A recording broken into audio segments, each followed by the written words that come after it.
I think it's important to mention that while, yes, we do have a new Kagurabachi chapter to discuss, I have to bring up that this is the 50th chapter for the series.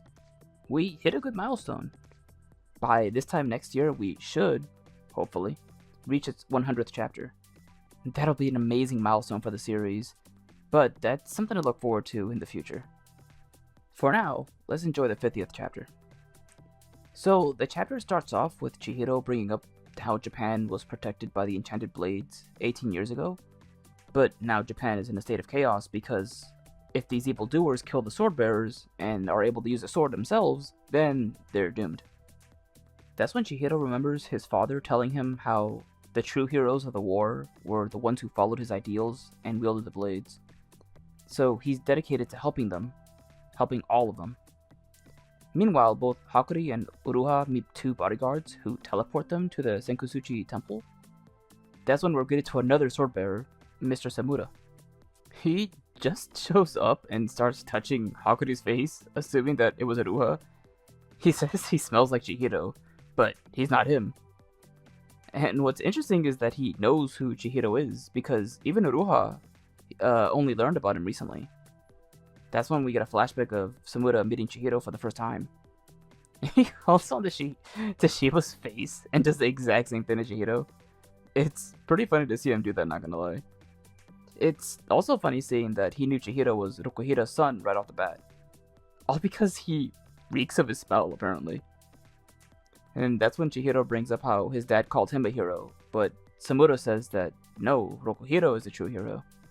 And I gotta say, I do love how many of the characters in Kagurabachi have so much respect for Rokuhira. Like, we've seen it with Shiba, we've seen it with Sojo, we see it with the two sword bearers, and we're likely gonna see it with the rest of the sword bearers as we continue on with the rest of the arc.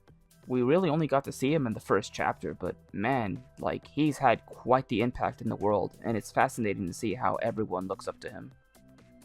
And, you know, speaking of the sword bearers themselves, I really do like their personalities. I think the two we've seen so far are, like, really funny. So I think they're all gonna have, like, really colorful personalities, and I can't wait to see every single one of them in the arc. Moving on, Shiba tells Samura to keep what he learned about Chihiro a secret, but he already understood. That's when we end the flashback with Hakuri telling Samura everything Chihiro said about him. And Samura was just happy that he was able to leave such a strong impression with him. Right before the conversation was going to continue, though, the enemy spotted them, and now they're ready to engage. That's when Hakuri is taken away for treatment, as it's really important to heal him up so he can use the storage room. Meanwhile, Hirohiko wonders if Chihiro made the right choice, leaving the two sword bearers in one location. And that's when we move back to Roha, and he tells Hakuri to focus on his treatment. He mentions how powerful Samura is, and says with him, they probably would have had no one die in the previous location.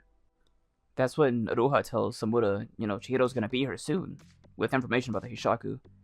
And Samura he looks so happy. He's like, wonderful, I look forward to seeing him again. Well, I don't want to greet him empty-handed.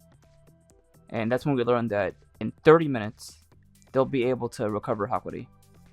And Samura's like, don't worry, 30 minutes is good enough for me. And that's how the chapter ends. And I gotta say, this is a pretty chill chapter. And all, it's not action heavy, but the introduction of Samura was fantastic. Like, I love his character. I love how funny he is. And, he's a blind swordsman.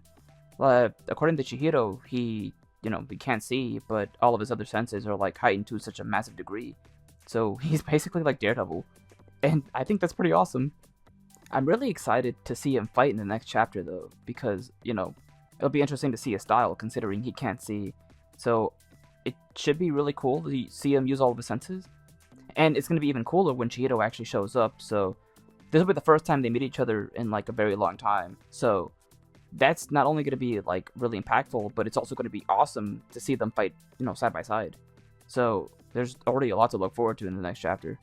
So, pretty good build-up, pretty good character introduction. Like I said, I'm really enjoying all the sword bearers. They have pretty funny personalities. And I'm going to assume all of them are the same. So I can't wait to see them all properly be introduced. But yeah, I like Samura a lot.